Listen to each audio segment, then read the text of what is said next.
Okay, what's up? So, what makes a market condition bad? Some of these I've already kind of touched upon, but the first one would be when multiple draws on liquidity have been taken. So, I'm just going to go for yesterday's example again. So, we had this low that got taken, we had this low, and we did also have this low. And then some people started like targeting this low. So, this kind of goes hand in hand with like the first one, but also number five when we already expanded a ton, because like we already expanded like over 200 points, right? And we took three major draws on liquidity.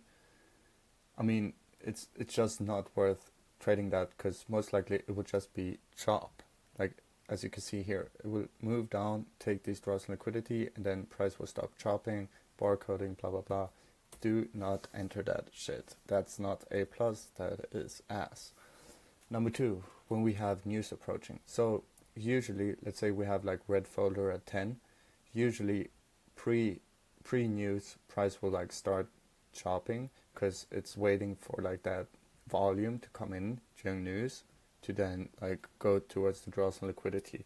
So usually, like if you don't get in a trade within a couple of minutes of market open, and we have like news at 10 a.m., like red folder, you wouldn't want to trade pre that because most likely it will look like this, right? So do not trade that. And then number three, when we start chopping on the 1 minute.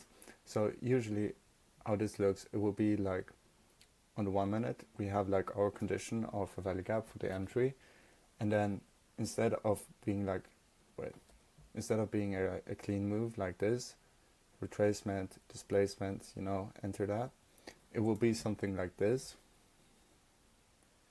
like displacement and then the retracement, but the retracement is like this, and we chop here a bunch, and then you will get the clean move out.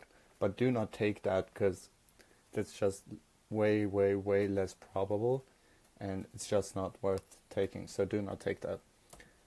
And then when the 5 minute is not displacing anywhere. So this is actually a really good tip because if the 5 minute is not going anywhere, it's a sign that you should not be trading and you should just get off. So I'm going to take yesterday as a good example again. So you see the first here, this is like a nice move, right? So this is like the 5 minute displacing versus like this, right? This is just chopping. Let me try if I can see. I'm gonna try if I can see find a better example. So here on Monday as well, we have like the 5 minute is just displacing, right? Like this is clean, this is good. Trade that if you can like combine all of these and then A plus setup, then absolutely take that trade. Versus Friday. Like look at Friday. This is like not clean at all. Even though we're going kind of lower, you can see on the 5 minute that price does not look clean at all. Also, I know that Wednesday was kind of similar, so let me find out.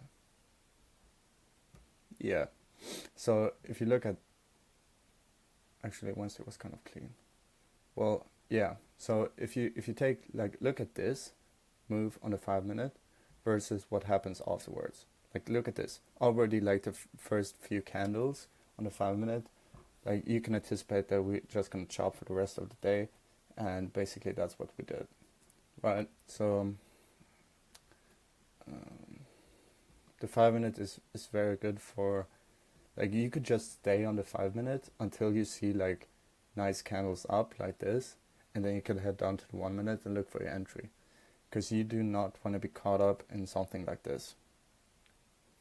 So yeah, and also like Monday was like ass. Like if you see this on the 5 minute, like price is not going anywhere versus like this move. So yeah, that's a very good one. And also something I wanted to touch upon, which I forgot to touch upon in the A plus drawn liquidity thing. Wait, where did my thing go? I'm trying to find the text again, but oh, there it is. Yeah, I forgot to touch upon this, but when we have news high, slash news lows, like those are very, very strong draws on liquidity. So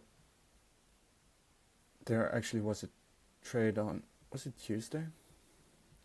Like even though even though market conditions like weren't like super super nice, and we didn't even have a condition, like on the retrace here there was no fair value gap on the 1 minute, but like this is a news candle, right? So what news high and news low on the candle is basically like the news candle on the 1 minute and then just the high of it and the low of it. So this would not be considered like a news low, but wait, let me just draw on this. So for example, my mentor took this, and in my opinion it's not super clean. We don't have a condition. I would never take something like this, but just for you to understand like the power of news highs and news low. So we already took the high here, and then we started to displace lower like by a lot, even though we didn't leave like a fair value gap. So what I meant was like this would be the news low, right? But as you can see, like the RR on this one is like less than 1, and we always want to have like minimum of like a 1, right? And this low is like super super close to the news candle low. So what you can do is just target that instead. Like let's say if there was a condition and stuff, and this would be like an A plus setup, then you can just target this one instead, and once price reaches here, you just, you do your break even stuff, and that way you're safe. So yeah, I just wanted to touch up on that. The next thing is the A plus entry, which I will get into in the next video, and I've done all of these videos like straight after each other, and I'm starting to feel really exhausted, so I'm trying my best to make you understand what I'm trying to say to you guys here, and speak with clarity. See you in the next one.